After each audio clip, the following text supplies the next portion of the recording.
Madam Speaker, Mr. Vice President, members of Congress, the First Lady of the United States,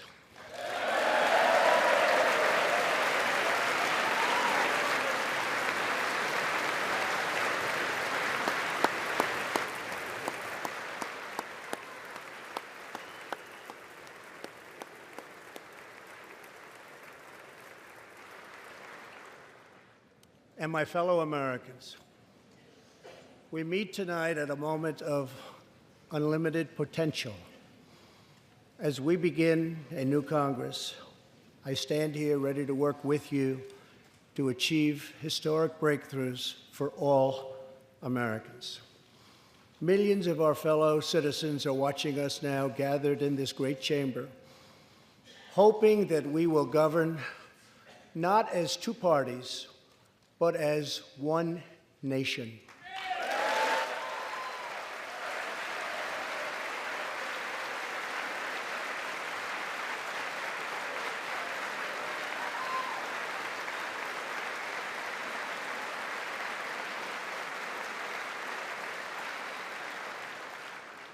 The agenda I will lay out this evening is not a Republican agenda or a Democrat agenda. It's the agenda of the American people.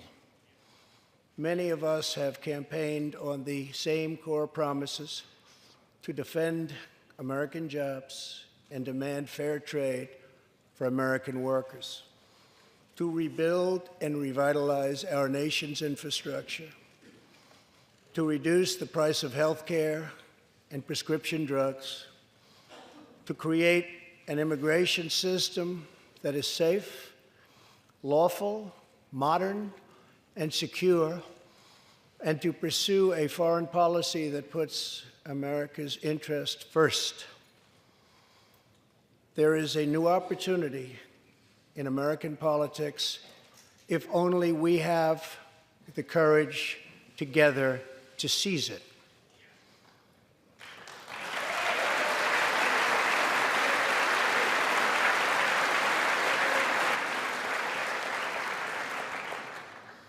Victory is not winning for our party. Victory is winning for our country.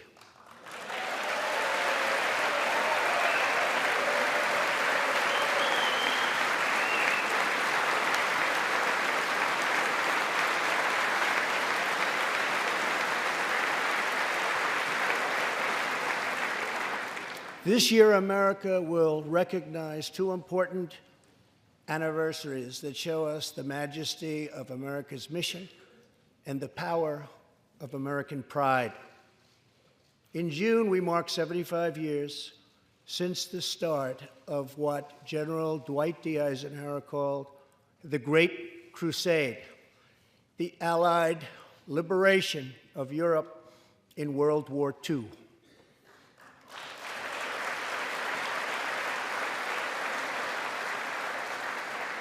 On D-Day, June 6, 1944, 15,000 young American men jumped from the sky, and 60,000 more stormed in from the sea to save our civilization from tyranny. Here with us tonight are three of those incredible heroes. Private First Class Joseph Riley, Staff Sergeant Irving Locker, and Sergeant Herman Zaitchik. Please.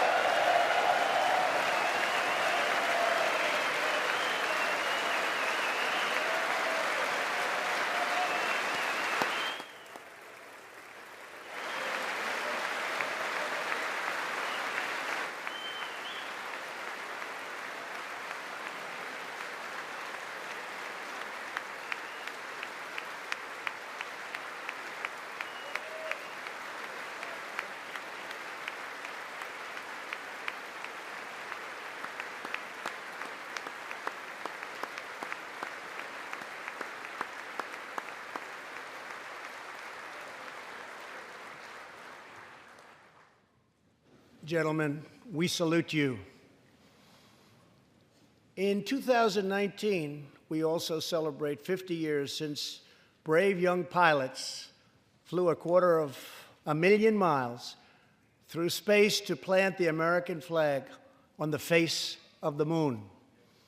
Half a century later, we are joined by one of the Apollo 11 astronauts who planted that flag, Buzz Aldrin.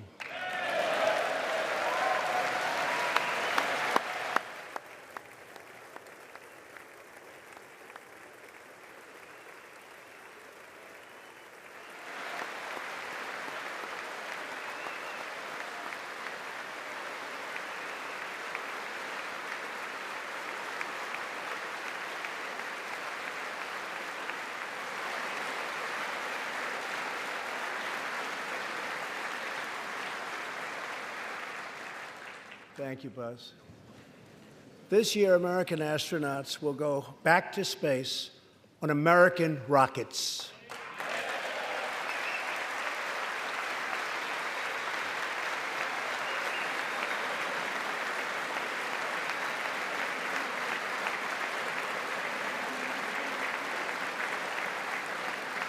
In the 20th century, America saved freedom, transformed science, redefined the middle class, and when you get down to it, there's nothing anywhere in the world that can compete with America.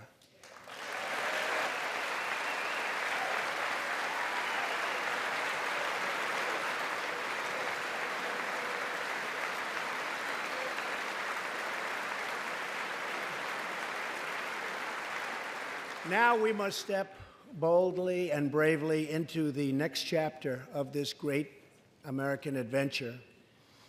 And we must create a new standard of living for the 21st century. An amazing quality of life for all of our citizens is within reach. We can make our communities safer, our families stronger, our culture richer, our faith deeper, and our middle class bigger and more prosperous than ever before.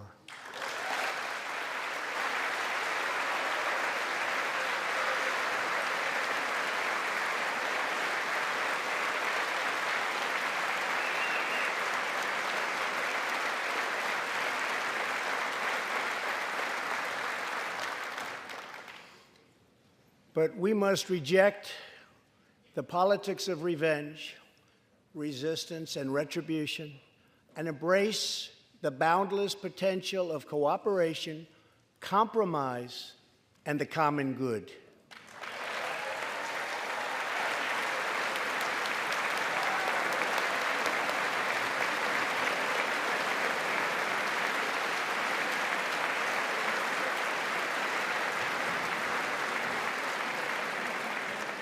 Together, we can break decades of political stalemate.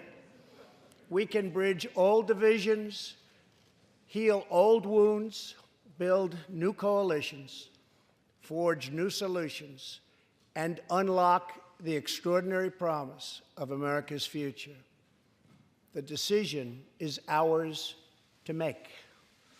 We must choose between greatness or gridlock, results or resistance, vision or vengeance, incredible progress or pointless destruction. Tonight, I ask you to choose greatness.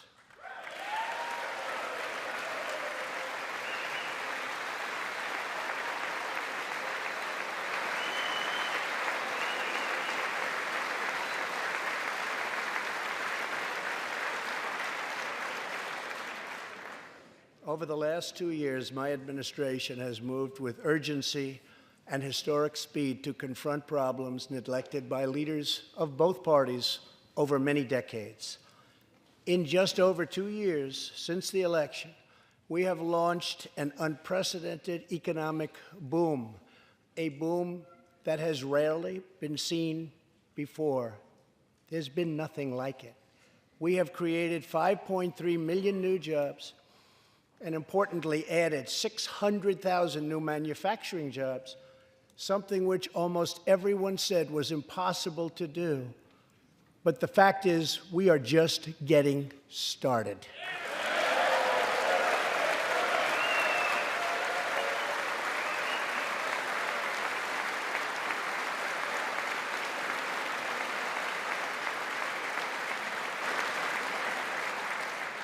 Wages are rising at the fastest pace in decades and growing for blue-collar workers who I promised to fight for. They're growing faster than anyone else thought possible.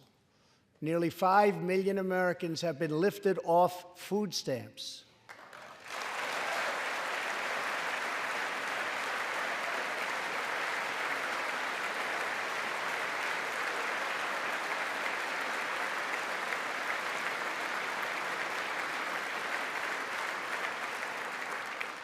The U.S. economy is growing almost twice as fast today as when I took office. And we are considered far and away the hottest economy anywhere in the world, not even close.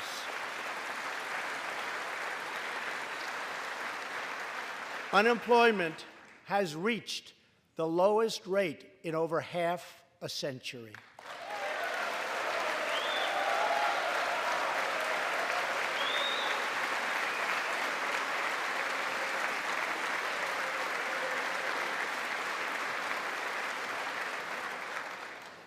African American, Hispanic American, and Asian American unemployment have all reached their lowest levels ever recorded.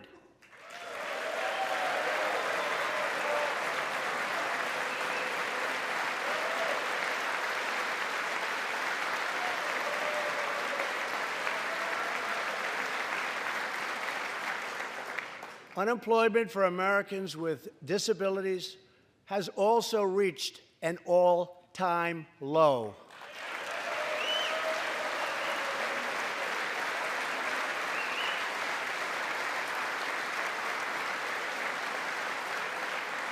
More people are working now than at any time in the history of our country. 157 million people at work.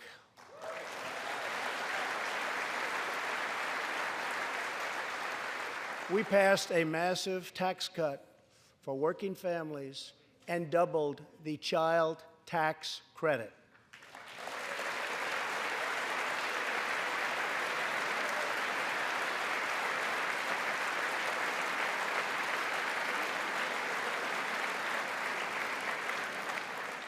We virtually ended the estate tax, or death tax, as it is often called, on small businesses, for ranches, and also for family farms.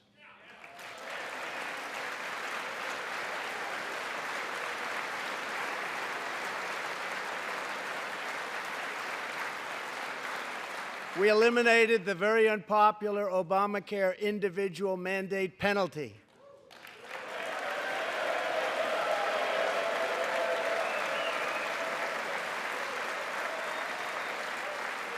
And to give critically ill patients access to life-saving cures, we passed, very importantly, Right to Try.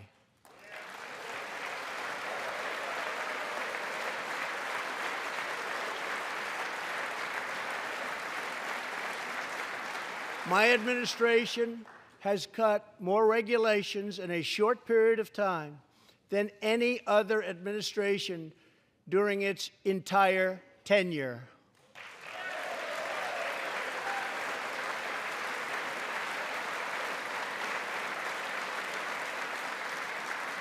Companies are coming back to our country in large numbers, thanks to our historic reductions in taxes and regulations.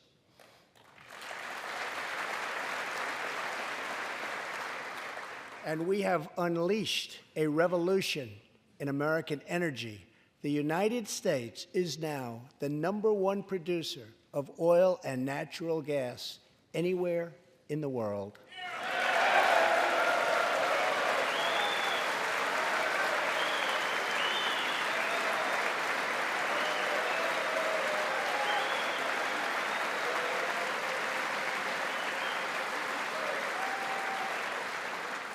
And now, for the first time in 65 years, we are a net exporter of energy.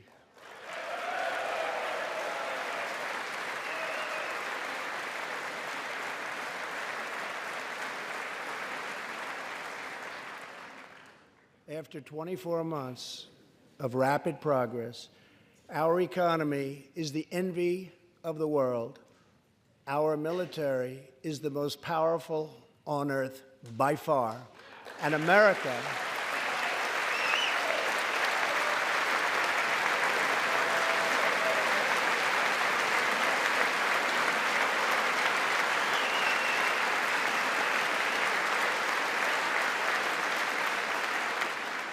America is again winning each and every day.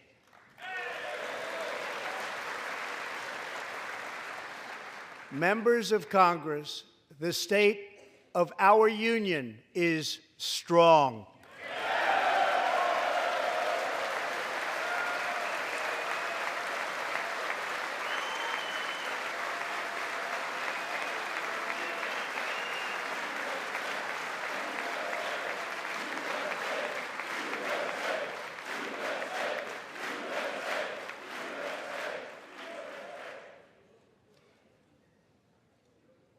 That sounds so good.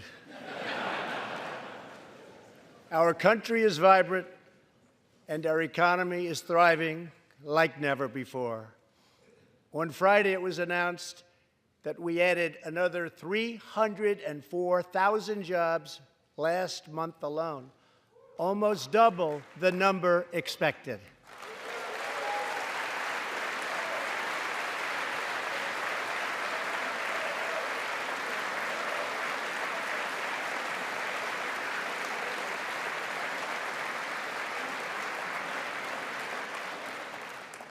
An economic miracle is taking place in the United States, and the only thing that can stop it are foolish wars, politics, or ridiculous partisan investigations.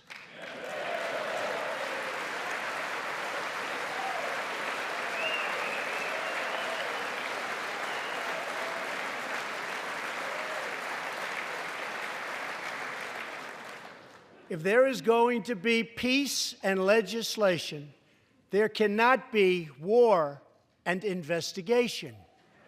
It just doesn't work that way. We must be united at home to defeat our adversaries abroad. This new era of cooperation can start with finally confirming the more than 300 highly qualified nominees who are still stuck in the Senate, in some cases years and years waiting. Not right.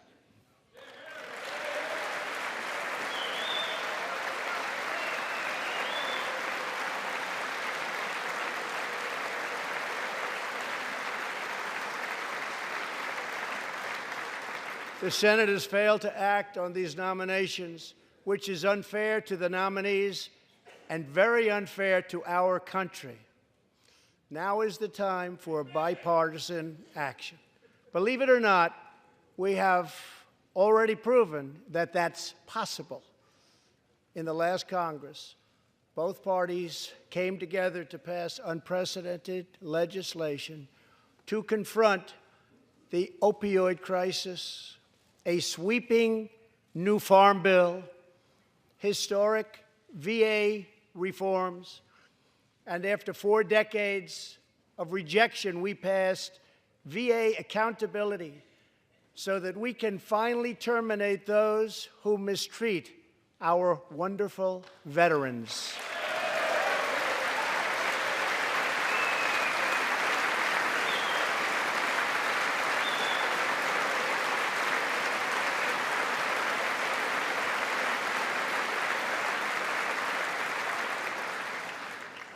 And just weeks ago, both parties united for groundbreaking criminal justice reform. They said it couldn't be done.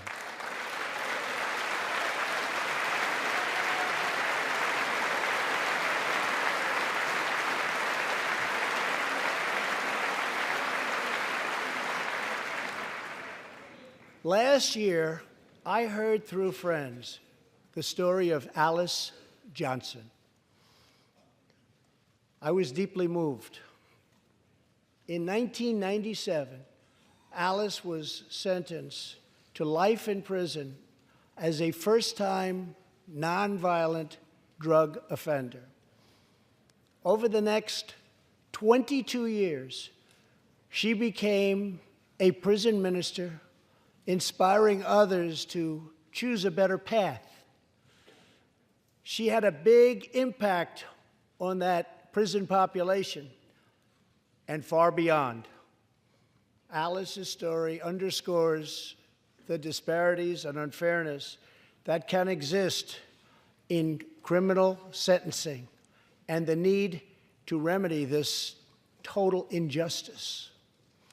She served almost that 22 years and had expected to be in prison for the remainder of her life. In June, I commuted Alice's sentence. When I saw Alice's beautiful family greet her at the prison gates, hugging and kissing and crying and laughing, I knew I did something right. Alice is with us tonight, and she is a terrific woman. Terrific. Alice, please.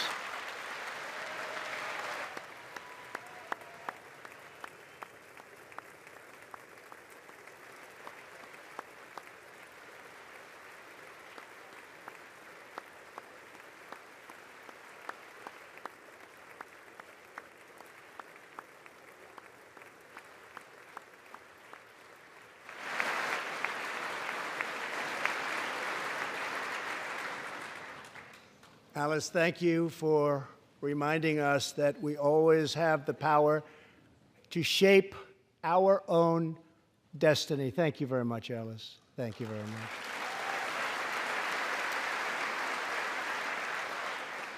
Inspired by stories like Alice's, my administration worked closely with members of both parties to sign the First Step Act into law.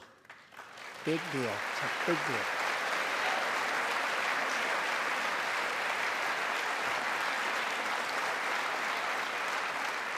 This legislation reformed sentencing laws that have wrongly and disproportionately harmed the African American community. The First Step Act gives nonviolent offenders the chance to re-enter society as productive, law-abiding citizens. Now, states across the country are following our lead. America is a nation that believes in redemption. We are also joined tonight by Matthew Charles from Tennessee. In 1996, at the age of 30, Matthew was sentenced to 35 years for selling drugs and related offenses. Over the next 2 decades, he completed more than 30 Bible studies, became a law clerk, and mentored many of his fellow inmates. Now Matthew is the very first person to be released from prison under the First Step Act.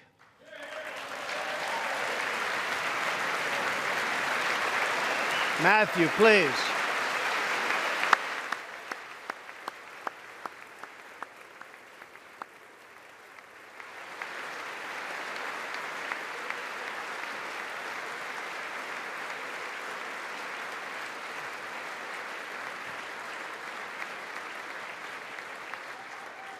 Thank you, Matthew.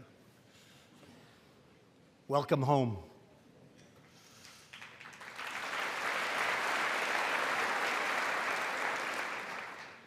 Now, Republicans and Democrats must join forces again to confront an urgent national crisis. Congress has 10 days left to pass a bill that will fund our government, protect our homeland, and secure our very dangerous southern border. Now is the time for Congress to show the world that America is committed to ending illegal immigration and putting the ruthless coyotes, cartels, drug dealers, and human traffickers out of business.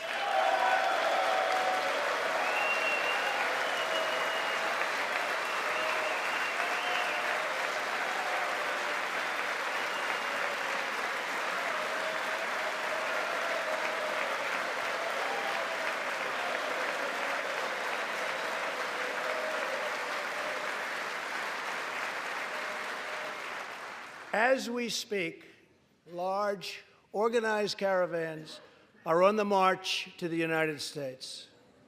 We have just heard that Mexican cities, in order to remove the illegal immigrants from their communities, are getting trucks and buses to bring them up to our country in areas where there is little border protection. I have ordered another 3,750 troops to our southern border to prepare for this tremendous onslaught. This is a moral issue. The lawless state of our southern border is a threat to the safety, security, and financial well-being of all America. We have a moral duty to create an immigration system that protects the lives and jobs of our citizens. This includes our obligation to the millions of immigrants living here today who followed the rules and respected our laws. Legal immigrants enrich our nation and strengthen our society in countless ways.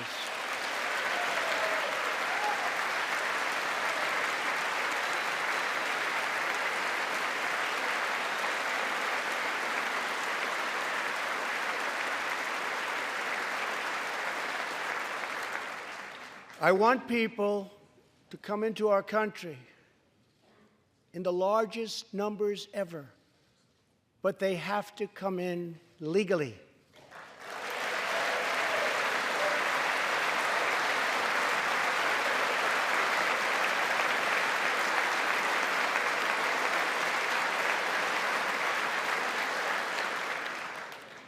Tonight, I am asking you to defend our very dangerous southern border out of love and devotion to our fellow citizens and to our country. No issue better illustrates the divide between America's working class and America's political class than illegal immigration. Wealthy politicians and donors push for open borders while living their lives behind walls and gates and guards.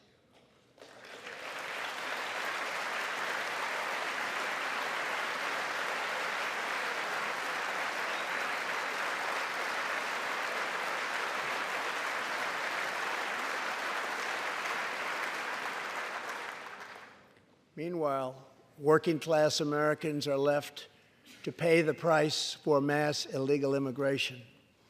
Reduced jobs, lower wages, overburdened schools, hospitals that are so crowded you can't get in, increased crime, and a depleted social safety net.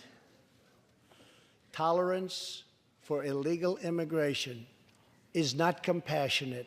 It is actually very cruel.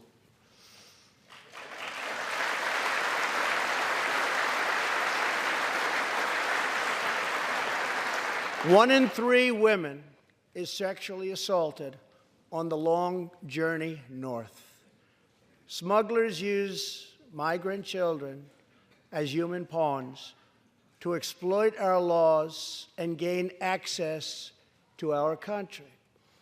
Human traffickers and sex traffickers take advantage of the wide open areas between our ports of entry to smuggle thousands of young girls and women into the United States and to sell them into prostitution and modern-day slavery.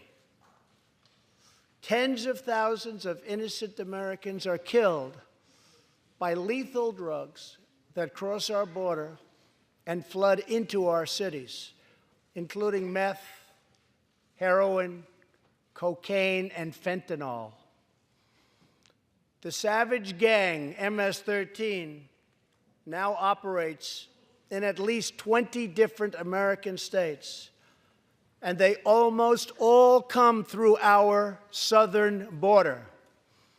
Just yesterday, an MS-13 gang member was taken into custody for a fatal shooting on a subway platform in New York City. We are removing these gang members by the thousands, but until we secure our border, they're going to keep streaming right back in. Year after year, countless Americans are murdered by criminal, illegal aliens. I've gotten to know many wonderful angel moms and dads and families. No one should ever have to suffer the horrible heartache that they have had to endure. Here tonight is Deborah Bissell. Just 3 weeks ago, Deborah's parents, Gerald and Sharon, were burglarized and shot to death in their Reno, Nevada home by an illegal alien. They were in their 80s and are survived by 4 children, 11 grandchildren, and 20 great-grandchildren. Also here tonight are Gerald and Sharon's granddaughter, Heather, and great-granddaughter, Madison. To Deborah, Heather, Madison, please stand. Few can understand your pain. Thank you, and thank you for being here. Thank you very much.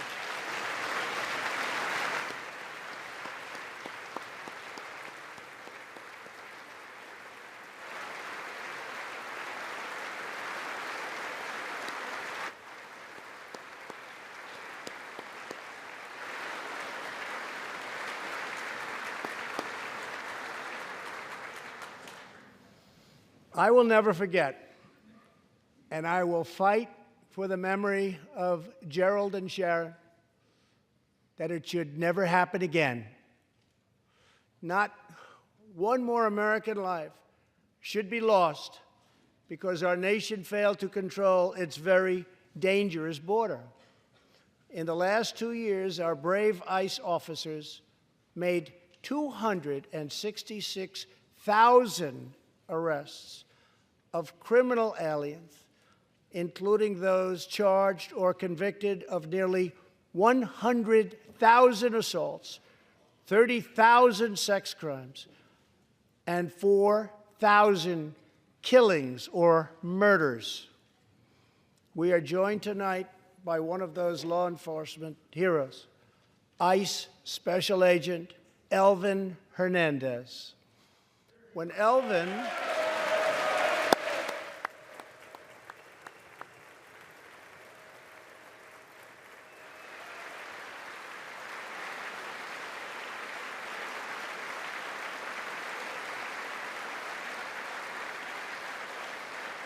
Thank you. When Elvin was a boy, he and his family legally immigrated to the United States from the Dominican Republic. At the age of 8, Elvin told his dad he wanted to become a special agent. Today, he leads investigations into the scourge of international sex trafficking. Elvin says that if I can make sure these young girls get their justice, I've really done my job. Thanks to his work and that of his incredible colleagues, more than 300 women and girls have been rescued from the horror of this terrible situation. And more than 1,500 sadistic traffickers have been put behind bars.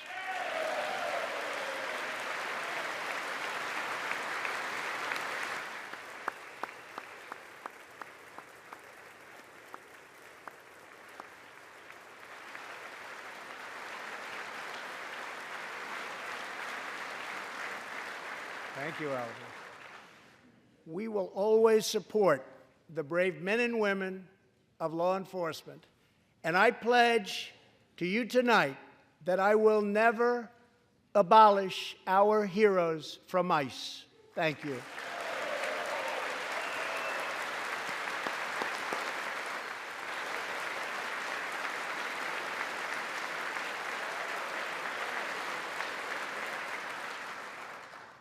My administration has sent to Congress a common-sense proposal to end the crisis on the southern border.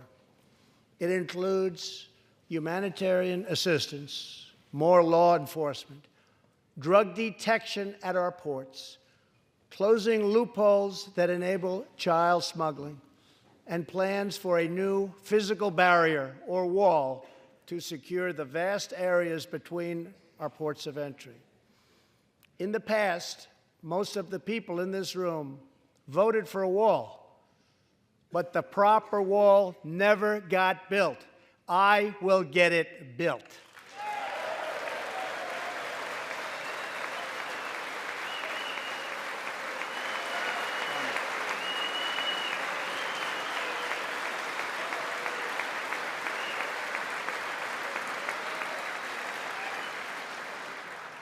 This is a smart, strategic, see-through steel barrier, not just a simple concrete wall. It will be deployed in the areas identified by the border agents as having the greatest need, and these agents will tell you where walls go up, illegal crossings go way, way down.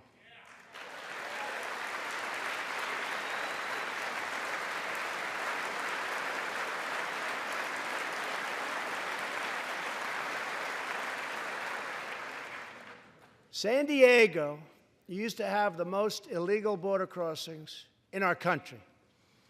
In response, a strong security wall was put in place. This powerful barrier almost completely ended illegal crossings. The border city of El Paso, Texas, used to have extremely high rates of violent crime, one of the highest in the entire country, and considered one of our nation's most dangerous cities. Now, immediately upon its building, with a powerful barrier in place, El Paso is one of the safest cities in our country. Simply put, walls work and walls save lives.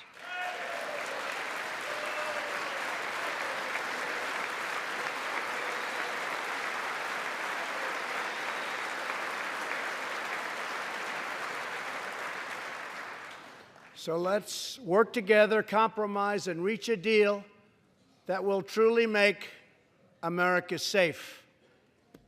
As we work to defend our people's safety, we must also ensure our economic resurgence continues at a rapid pace. No one has benefited more from our thriving economy than women, who have filled 58% of the newly created jobs last year.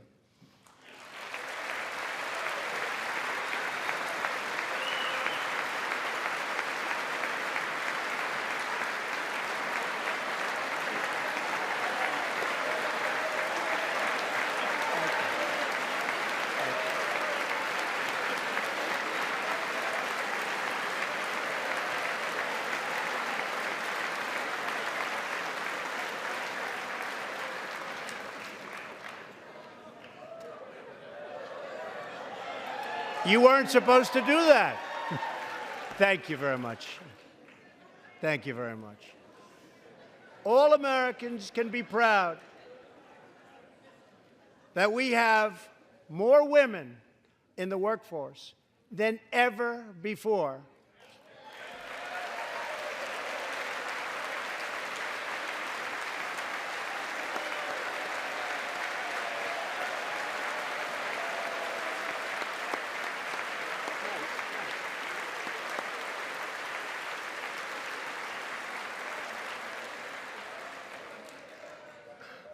Don't sit yet. You're going to like this.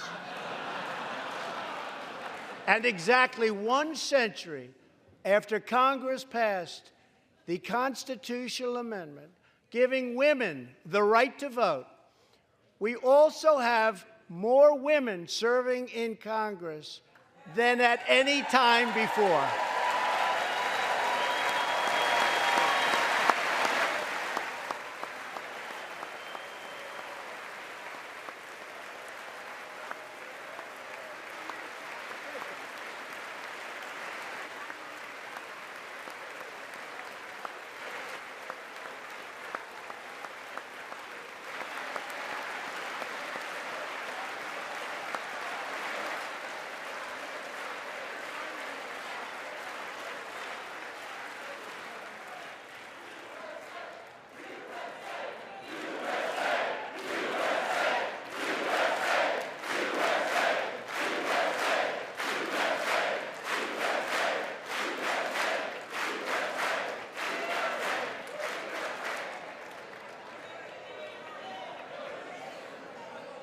That's great. Very great. And congratulations. That's great.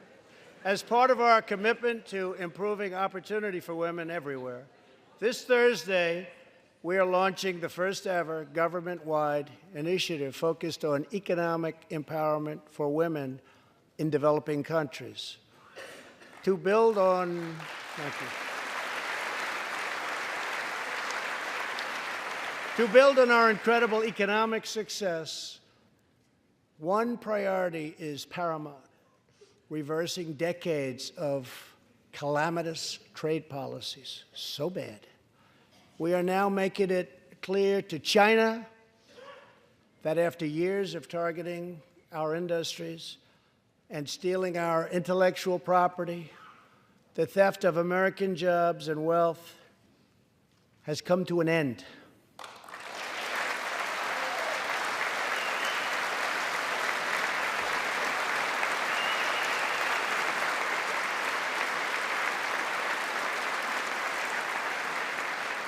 Therefore, we recently imposed tariffs on $250 billion of Chinese goods, and now our Treasury is receiving billions and billions of dollars.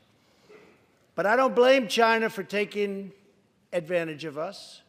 I blame our leaders and representatives for allowing this travesty to happen.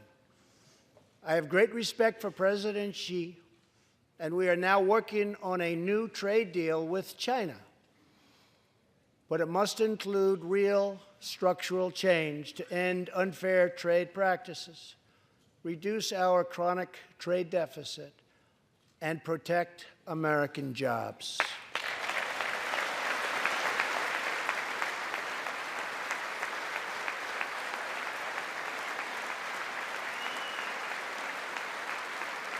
Thank you. Another historic trade blunder was the catastrophe known as NAFTA. I have met the men and women of Michigan, Ohio, Pennsylvania, Indiana, New Hampshire, and many other states whose dreams were shattered by the signing of NAFTA. For years, politicians promised them they would renegotiate for a better deal, but no one ever tried until now. Our new U.S.-Mexico-Canada agreement, the USMCA, will replace NAFTA and deliver for American workers like they haven't had delivered to for a long time. I hope you can pass the USMCA into law so that we can bring back our manufacturing jobs in even greater numbers, expand American agriculture, protect intellectual property, and ensure that more cars are proudly stamped with our 4 beautiful words: Made in the USA.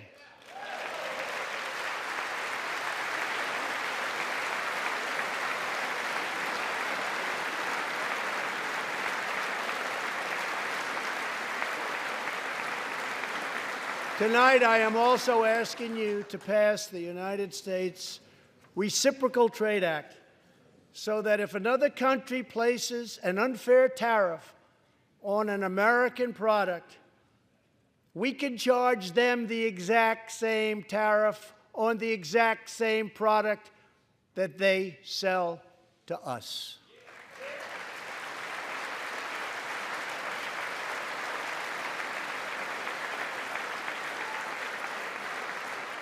Both parties should be able to unite for a great rebuilding of America's crumbling infrastructure.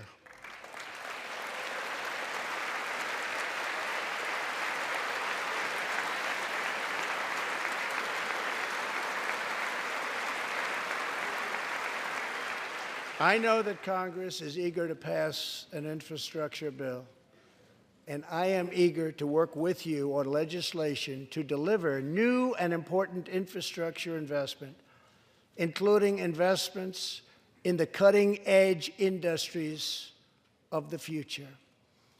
This is not an option. This is a necessity. The next major priority for me and for all of us should be to lower the cost of health care and prescription drugs, and to protect patients with pre-existing conditions.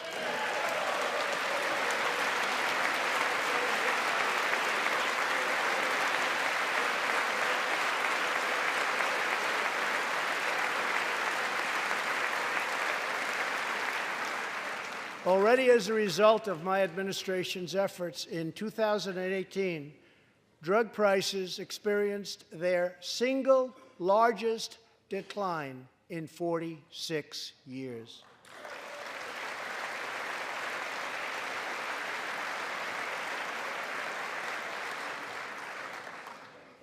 But we must do more.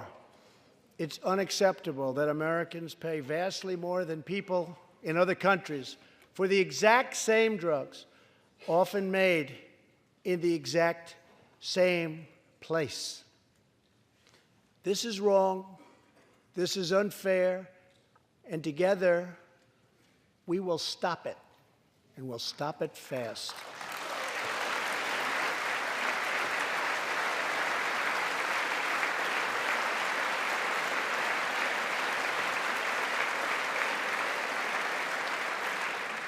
I am asking Congress to pass legislation that finally takes on the problem of global freeloading and delivers fairness and price transparency for American patients, finally.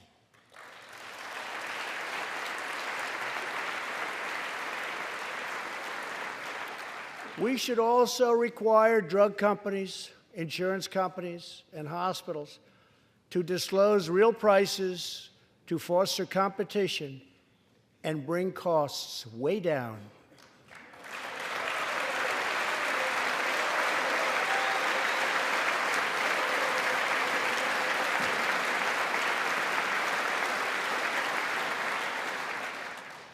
No force in history has done more to advance the human condition than American freedom.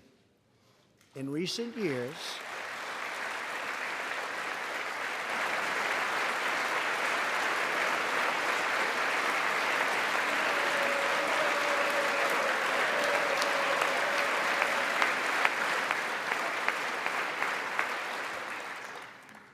years, we have made remarkable progress in the fight against HIV and AIDS.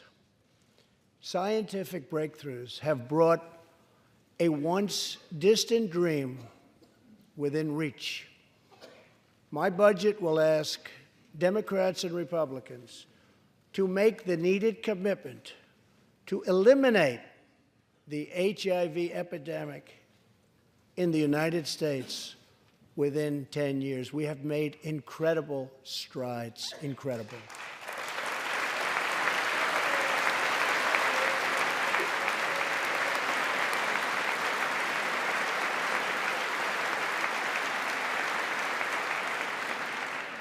Together, we will defeat AIDS in America and beyond.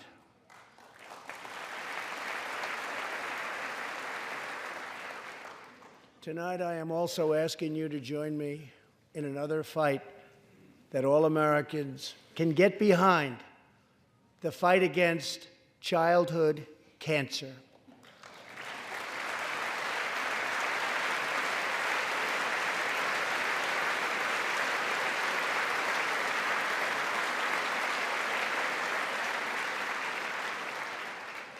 Joining Melania in the gallery this evening is a very brave 10-year-old girl, Grace Eline. Every birthday,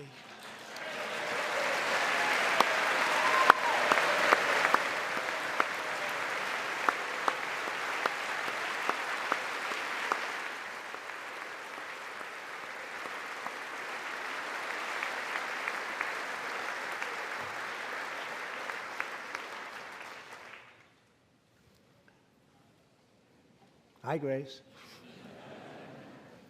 Every birthday since she was 4, Grace asked her friends to donate to St. Jude's Children's Hospital.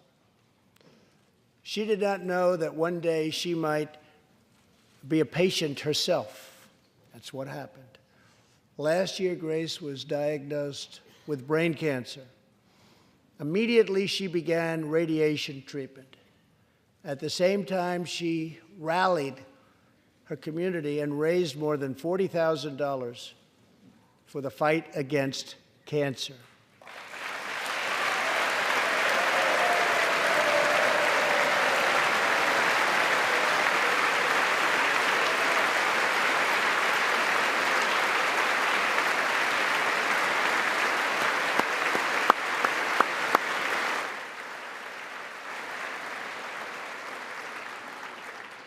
When Grace completed treatment last fall, her doctors and nurses cheered. They loved her. They still love her. With tears in their eyes as she hung up a poster that read, "Last day of chemo."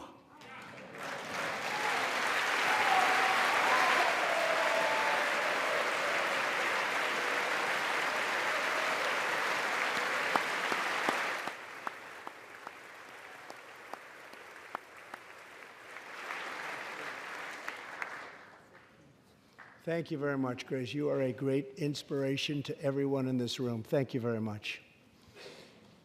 Many childhood cancers have not seen new therapies in decades.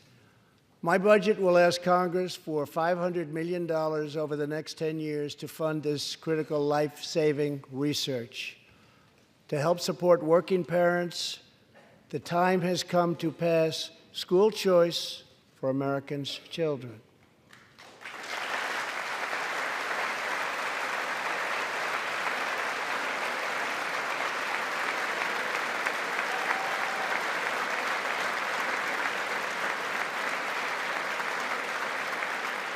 I am also proud to be the first president to include in my budget a plan for nationwide paid family leave so that every new parent has the chance to bond with their newborn child.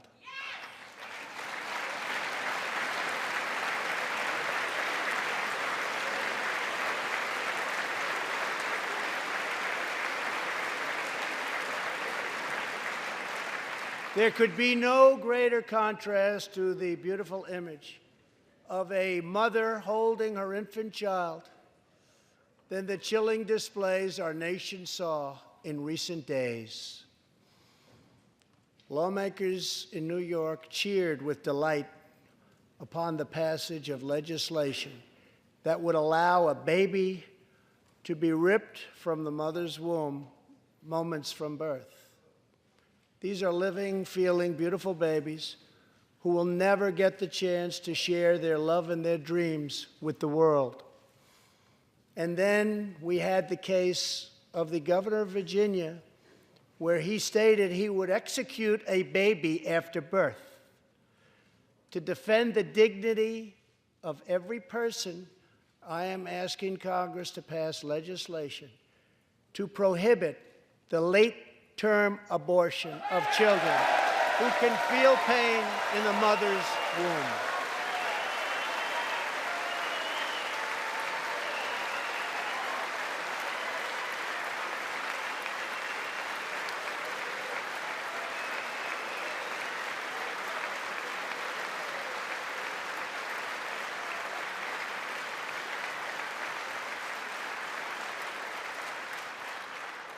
Let us work together to build a culture that cherishes innocent life.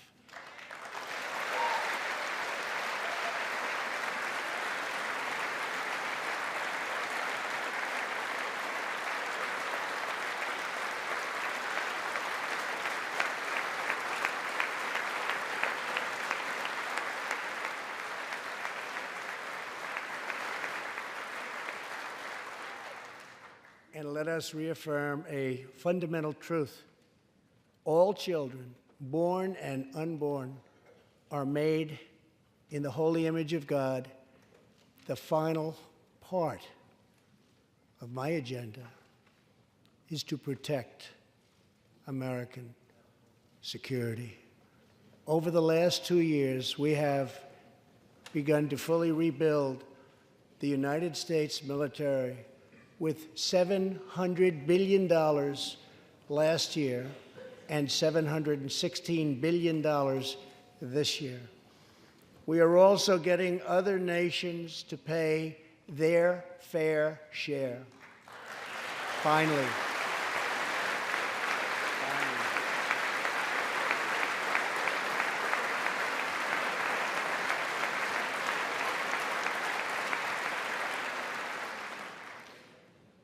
For years, the United States was being treated very unfairly by friends of ours, members of NATO. But now we have secured, over the last couple of years, more than $100 billion of increase in defense spending from our NATO allies. They said it couldn't be done.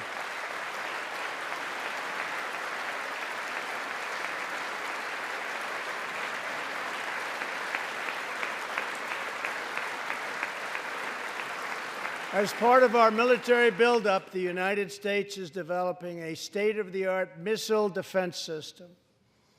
Under my administration, we will never apologize for advancing America's interests.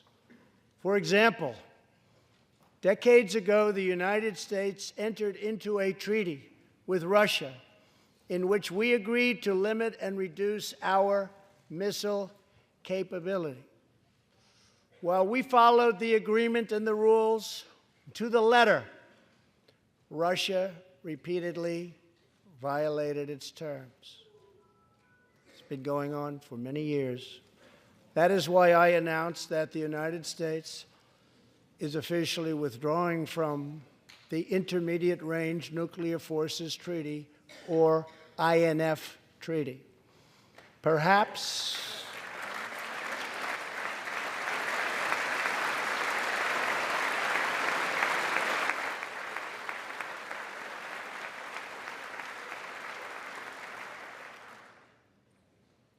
we really have no choice. Perhaps we can negotiate a different agreement, adding China and others. Or perhaps we can't, in which case we will outspend and out-innovate all others by far.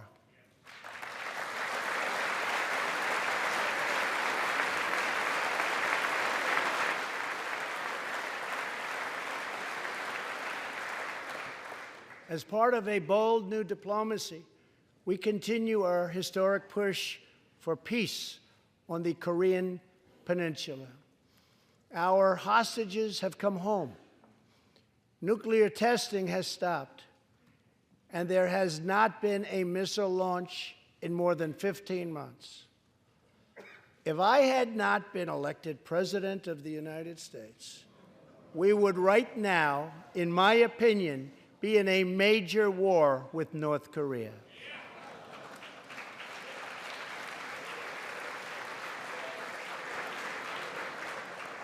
Much work remains to be done, but my relationship with Kim Jong-un is a good one. Chairman Kim and I will meet again on February 27th and 28th in Vietnam.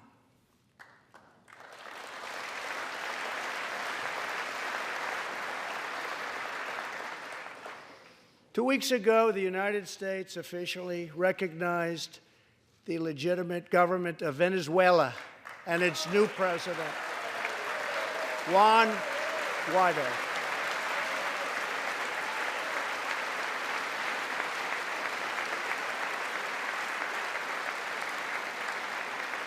We stand with the Venezuelan people in their noble quest for freedom, and we condemn the brutality of the Maduro regime, whose socialist policies have turned that nation from being the wealthiest in South America into a state of abject poverty and despair.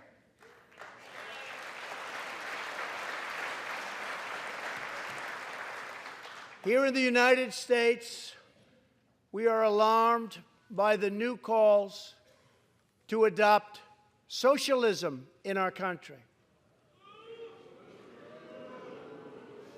America was founded on liberty and independence, and not government coercion, domination, and control. We are born free, and we will stay free.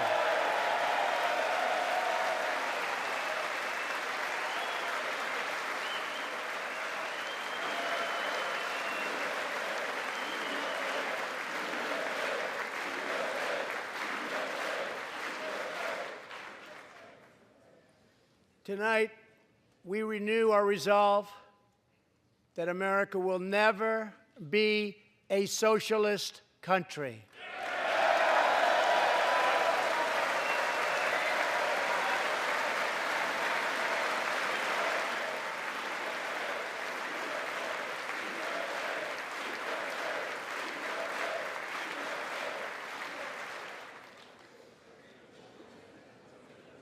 One of the most complex set of challenges we face, and have for many years, is in the Middle East. Our approach is based on principled realism, not discredited theories that have failed for decades to yield progress.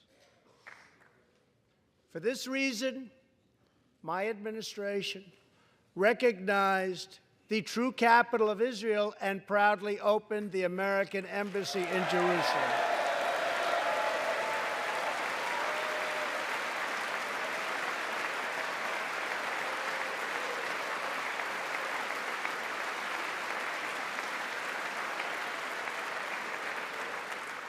Our brave troops have now been fighting in the Middle East for almost 19 years.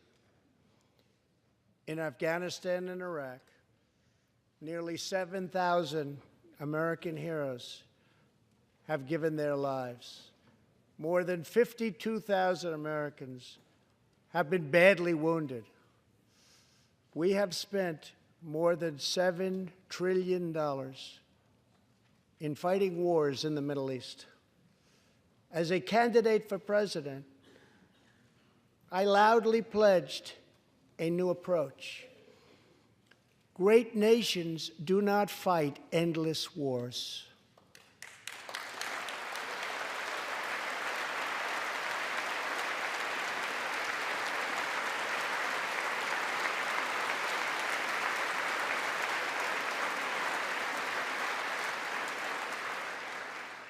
When I took office, ISIS controlled more than 20,000 square miles in Iraq and Syria just 2 years ago.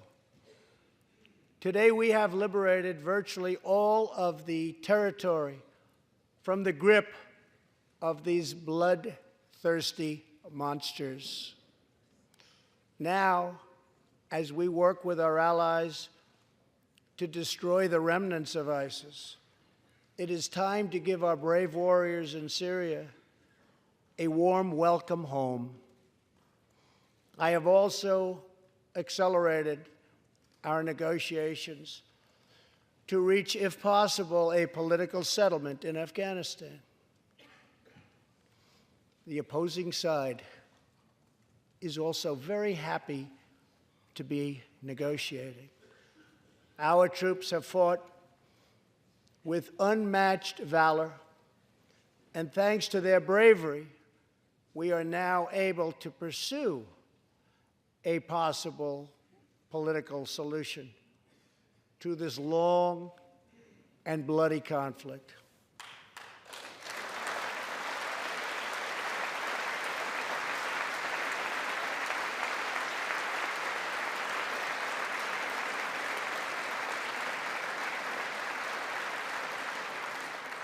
In Afghanistan, my administration is holding constructive talks with a number of Afghan groups, including the Taliban. As we make progress in these negotiations, we will be able to reduce our troops' presence and focus on counterterrorism, and we will indeed focus on counterterrorism. We do not know whether we'll achieve an agreement, but we do know that after 2 decades of war, the hour has come to at least try for peace, and the other side would like to do the same thing. It's time.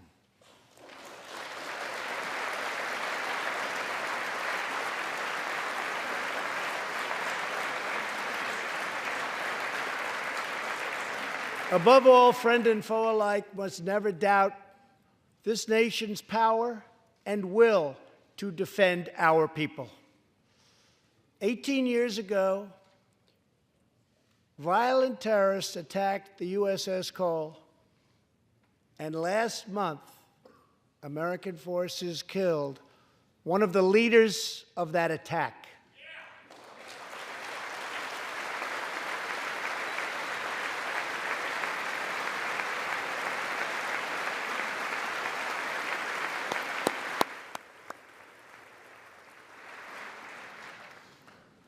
We are honored to be joined tonight by Tom Wibberley, whose son, Navy seaman Craig Wibberley, was one of the 17 sailors we tragically lost.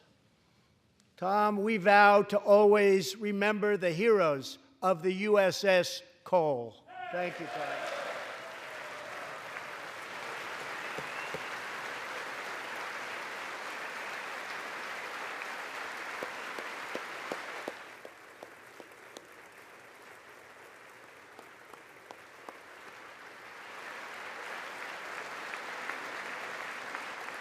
My administration has acted decisively to confront the world's leading state sponsor of terror, the radical regime in Iran.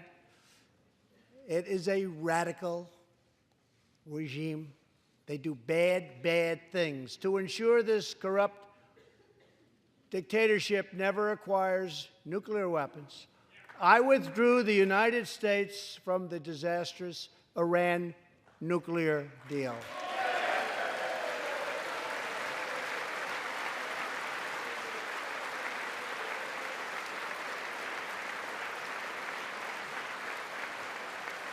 And last fall, we put in place the toughest sanctions ever imposed by us on a country. We will not avert our eyes from a regime that chants death to America and threatens genocide against the Jewish people.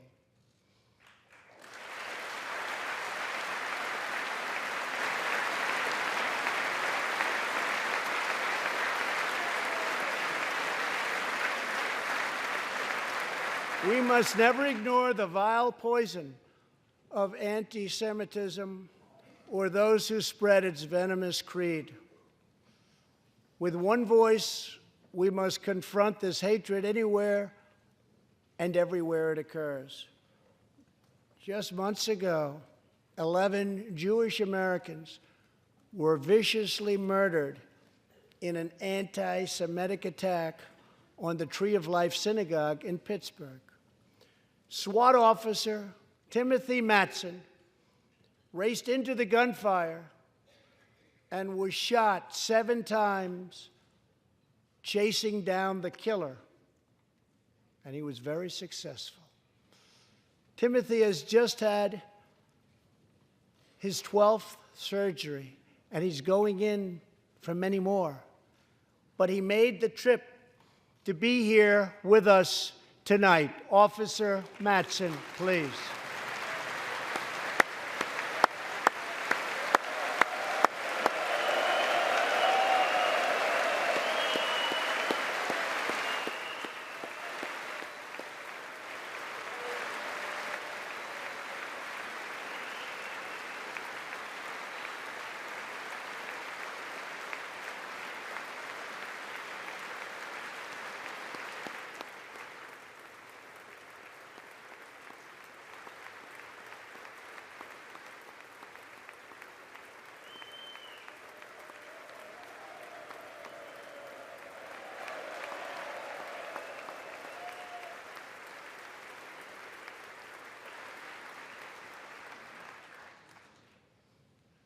Thank you. We are forever grateful. Thank you very much.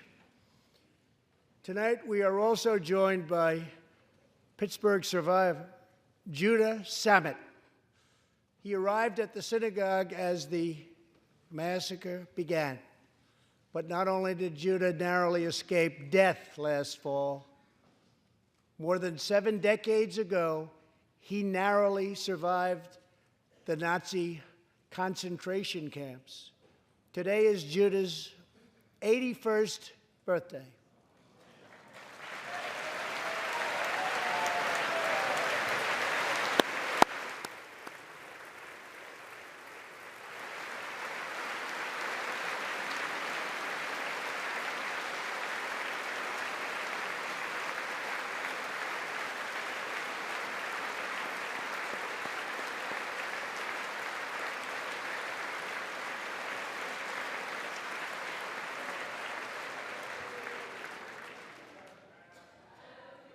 Great.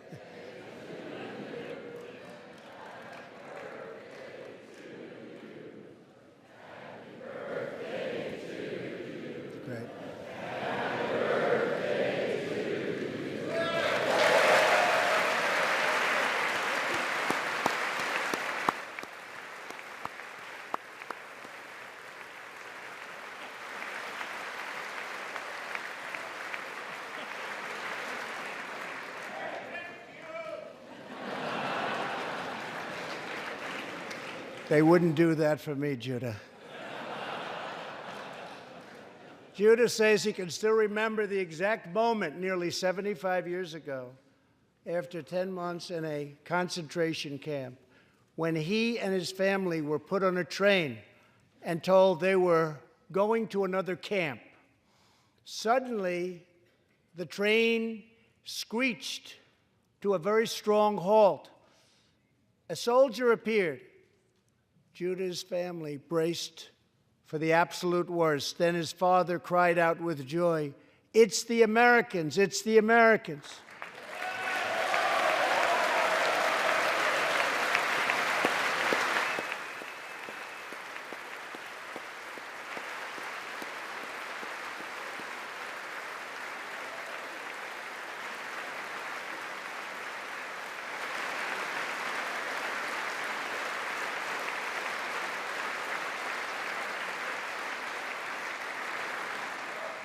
Thank you.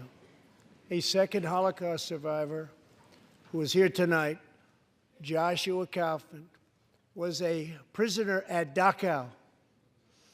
He remembers watching through a hole in the wall of a cattle car as American soldiers rolled in with tanks.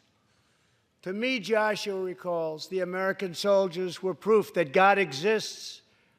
And they came down from the sky. They came down from heaven. I began this evening by honoring 3 soldiers who fought on D-Day in the Second World War. One of them was Herman Zaitchik. But there is more to Herman's story.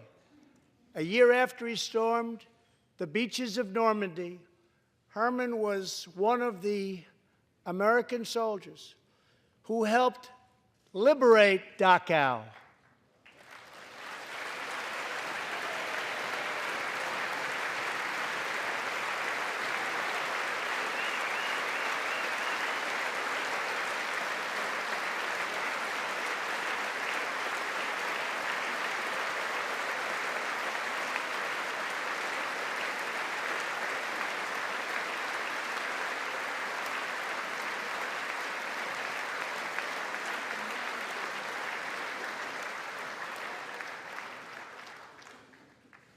He was one of the Americans who helped rescue Joshua from that hell on earth.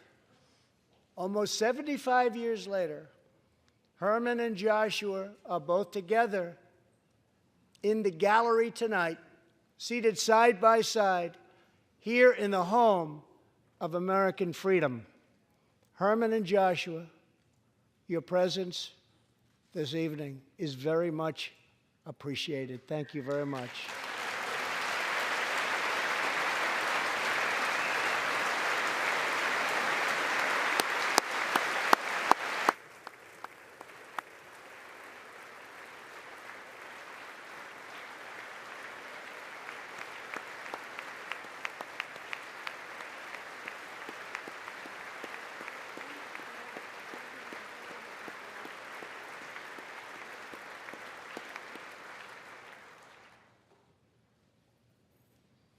Thank you.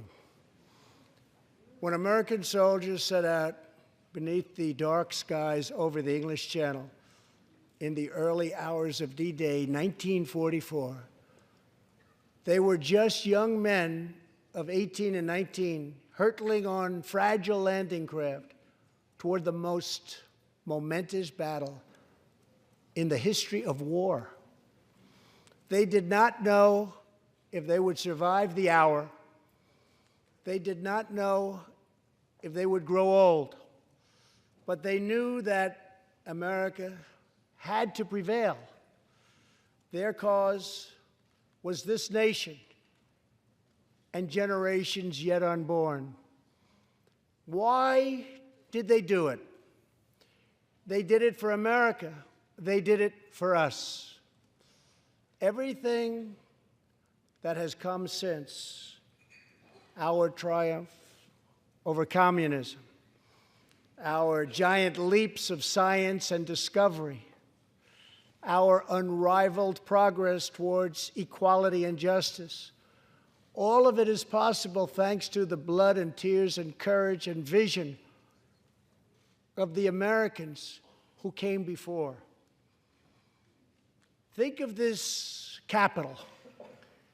Think of this very chamber where lawmakers before you voted to end slavery, to build the railroads and the highways, and defeat fascism, to secure civil rights, and to face down evil empires. Here tonight, we have legislators from across this magnificent republic.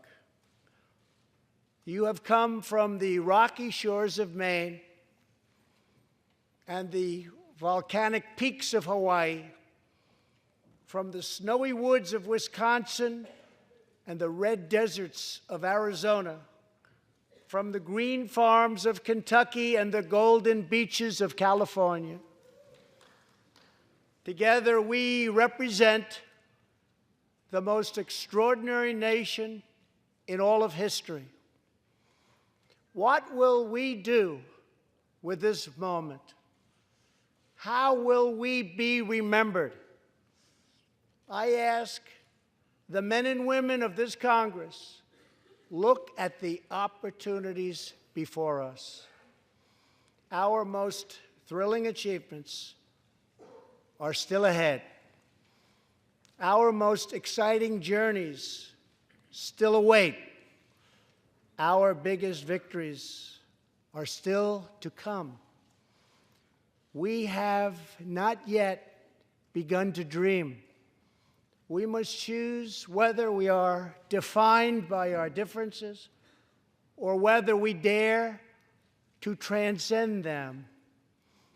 We must choose whether we squander our great inheritance or whether we proudly declare that we are Americans. We do the incredible. We defy the impossible.